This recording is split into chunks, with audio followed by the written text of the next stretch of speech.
ഈ ഓട്ടം കാണുമ്പോൾ പെട്ടെന്ന് നമുക്ക് ഓർമ്മ വരുന്നൊരു വേദഭാഗം 2 തിമോത്തിയോസ് 3 2 മുതൽ 5 വരെയുള്ള ഒരു ഭാഗമാണ്. ഇത് വായിക്കണ്ട. മനുഷ്യർ സ്വസ്നേഹികളും ദ്രവ്യാഗ്രഹികളും വമ്പ് പറയുന്നവരും എന്നിങ്ങനെ പറഞ്ഞ് അവസാനം ഭോഗപ്രിയരായി ഭക്തിയുടെ വേഷം ധരിച്ച് അതിന്റെ ശക്തി ത്യജിക്കുന്നവരുമാകുന്നെന്ന് പറഞ്ഞ് അവസാനിപ്പിക്കുന്ന ഒരു ഭാഗ. അത് മനുഷ്യന്റെ ഓട്ടത്തിന്റെ ഒരു ഭ്രമം പൗലോസ്ലീഹ വിവരിക്കുന്നതാണ് കാണുന്നത്. ഈ 2 തിമോത്തിയോസ് 3 2 മുതൽ 5 വരെ നിങ്ങൾ കാണാതെ പറയണ്ട, പക്ഷെ നിങ്ങളുടെ മനസ്സിൽ ഞാനിത് പതിപ്പിക്കും. അതിനെന്താ വഴി എന്ന് ഞാൻ ഇങ്ങനെ ആലോചിച്ചിരിക്കുന്ന സമയത്താണ് ഞാനൊരു പാട്ട് കേൾക്കുന്നത്. നിങ്ങൾക്ക് ഈ 2 തിമോത്തിയോസ് 3 2 മുതൽ 5 വരെ കാണാപാഠം പറയണ്ട, പക്ഷെ ആ പാട്ട് പാടും ഞാൻ. പാട്ട് തുടങ്ങുന്നത് താഴെ വീണു കണ്ടു പല്ലിളിച്ച കൂട്ടരെ, താഴെ വീണത് കണ്ട് പല്ലിളിച്ച കൂട്ടരെ. രണ്ടാമത്തെ വരി ഇങ്ങനെയാ, ഏറ്റ തോൽവി കണ്ടു നോക്കി നിന്ന മൂകരെ, പെട്ട മാനഹാനി ആസ്വദിച്ച നീചരെ. നമ്മളല്ലാട്ടോ, നമ്മളെ കുറിച്ചല്ല പറയണേ, ഇത് ചെയ്തവരെ കുറിച്ചാ പറയണേ. തീർന്നു പോകുമെന്നു മുൻ വിധിച്ച മൂഢരെ, ശക്തിയുള്ളവന്റെ കുട പിടിക്കും അൽപ്പരേ, കണ്ണുനീരിനുപ്പ് കറിയിലിട്ട സ്വാർത്ഥരേ.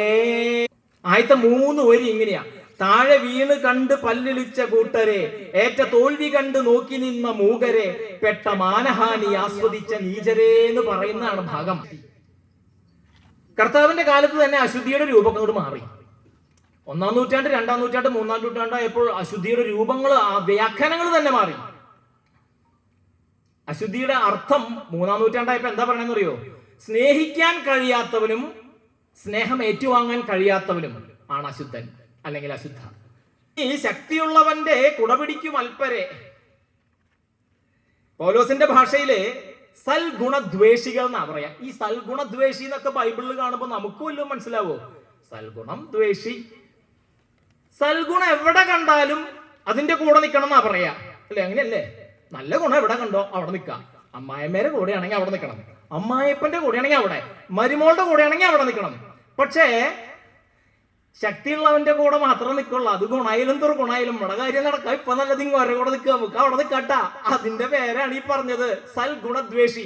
സൽഗുണം അപ്പുറത്തുണ്ടെങ്കിലും ഇപ്പുറത്ത് ഇത്തിരി പവർ കൂടുതലുള്ളത്, അപ്പൊ പിന്നെ അവിടെ പോയി നിൽക്കാം, എന്നാലും നമുക്ക് ഗുണം കിട്ടുള്ളൂ.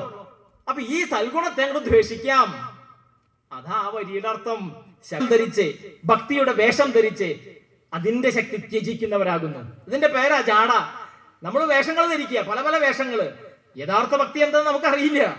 നമ്മൾ വേഷം ധരിച്ച് അതിന്റെ ശക്തി ത്യജിക്കുന്നവരുമായിരിക്കും. അപ്പൊ ഇതാണ് ആമുഖം. ഇങ്ങനെയാ നമ്മുടെ ഒരു അവസ്ഥ. ഇപ്പൊ ഇങ്ങനെയാ. ഇതിലേ